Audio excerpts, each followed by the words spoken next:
ओम नमः शिवाय। हर हर महादेव। दोस्तों, आप सभी का हमारे चैनल भक्ति व्रत कथा में हार्दिक स्वागत है। सावन का पूरा महीना भगवान शिव को समर्पित होता है।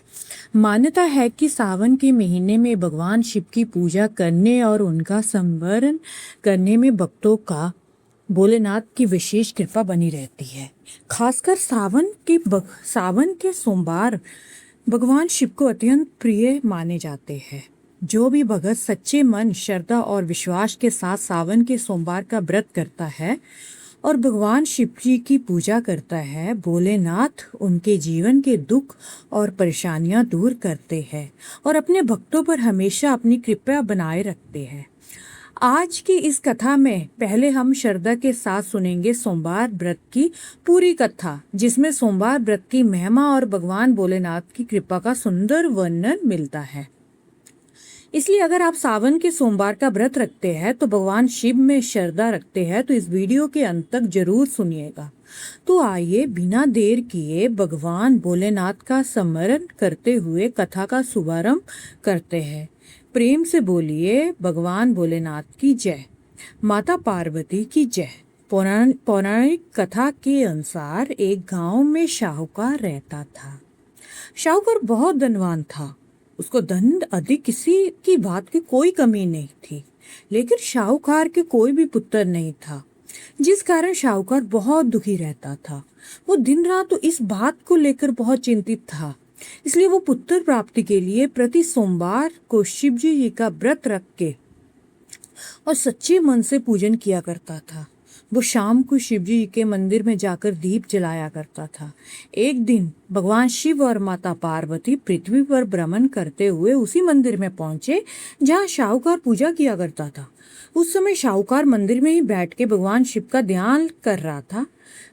माता पार्वती ने शाहूकार की भक्ति और उसके चेहरे पे छिपे दुख को देखा। उन्होंने भगवान शिव से पूछा, प्रभु, ये भक्ति पर इतना भक्ति करता जा रहा है, फिर भी ये इतना दुखी क्यों है? भगवान शिव बोले, देवी, ये मेरा परम भगत है, लेकिन इसके भाग्य में संतान सुख नहीं है।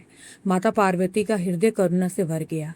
उन्होंने भगवान शिव से कहा, प्रभु, आपकी भक्ति करने वाला भगत यदि दुखी रहेगा तो लोगों को भक्ति से विश्वास उठ जाएगा।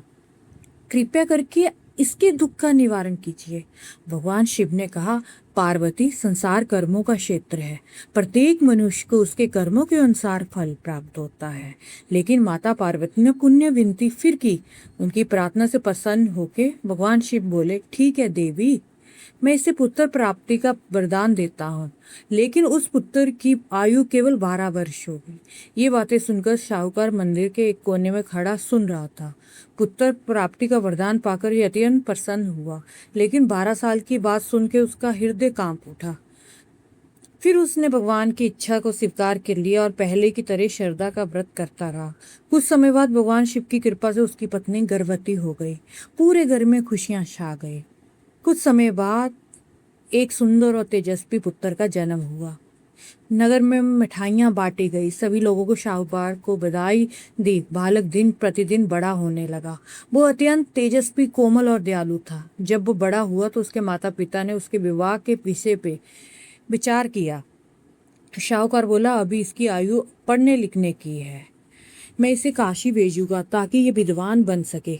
इसके बाद उसने अपने साले जानी बालक के मामा जी को बुलाया और कहा, तुम इसे काशी ले जाओ। जहाँ भी ठहरो वहाँ यज्ञ जरूर करवाना, ब्राह्मणों को भोजन कराना, गरीबों को दान देना। मामा जी बालक को लेकर काशी की ओर चल पड़े। रास्ते में जहाँ भी जाते थे यज्ञ करवाते, दान देते और धर्म कार्य करते। उनकी उदारता की चर्चा दूर दूर तक फैलने लगी। एक दिन एक बड़े राज्य में पहुंचे। वहां चारों ओर उत्सव का वातावरण था। पूछने में पता चला कि राजा की पुत्री का विवाह होने वाले है। राजकुमार को जो विवाह के लिए आया था वो एक आंख से काना था।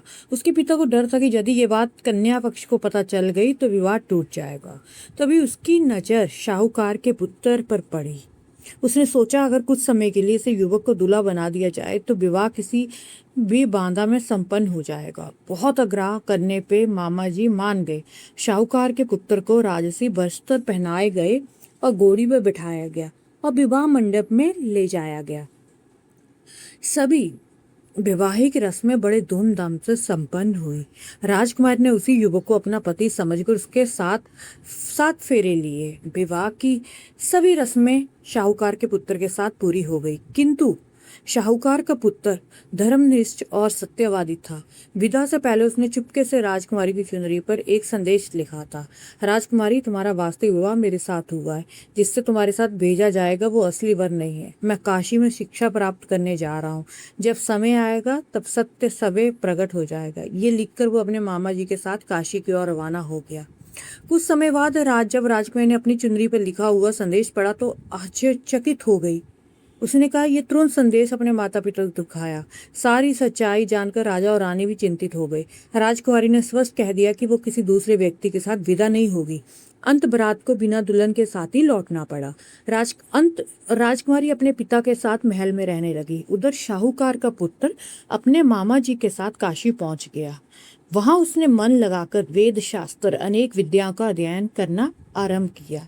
मामा जी भी वहां जहां जहां जाते यज्ञ करवाते और ब्राह्मणों को भोजन करवाने और गरीबों को दान देते रहते। दोनों धर्म ज्ञान के मार्ग पे आगे बढ़ते रहे। समय बीतता गया। देखते ही देखते एक दिन आ पहुंचा जब बालक की आयु 12 वर्ष पूर्ण होने वाले थे।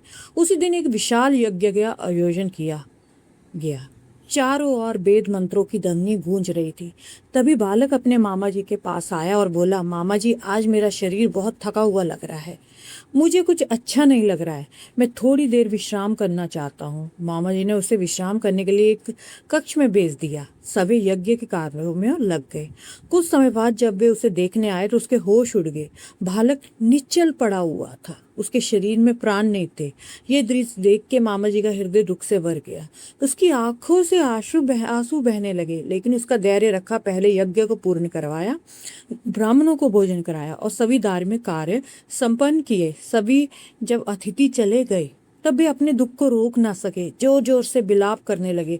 उसी समय भगवान शिव और माता पार्वती वहां से गुजर रहे थे। माता पार्वती ने रोने की आवाज सुनी। भगवान शिव ने कहा, प्रभु प्रभु, कोई अत्यंत दुखी है, कृपा करके उसके दुख का कारण जानिए। दोनों उस स्थान पर पहुंचे। माता पार्वती ने बालक को देखते ही पहचान लिया। बोली, प्रभु, ये वही शाहूकार का पुत्र है जिसे आपने पुत्र प्राप्ति का वरदान दिया था।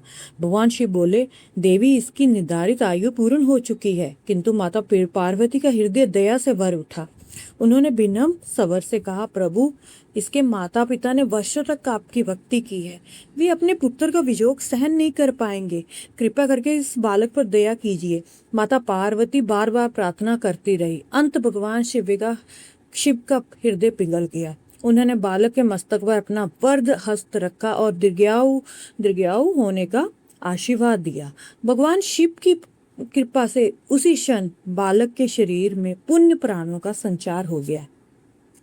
उसने धीरे धीरे अपनी आंखें खोली, उठकर बैठ गया और अद्भुत चमत्कार देख के मामा जी की खुशी का ठिकाना ना रहा। वे भगवान शिव और माता पार्वती के चरणों में गिर पड़े और बार बार उनका धन्यवाद करने लगे। भगवान शिव और माता पार्वती उन्हें आशीर्वाद देके कैलाश पर्वत लौट गए।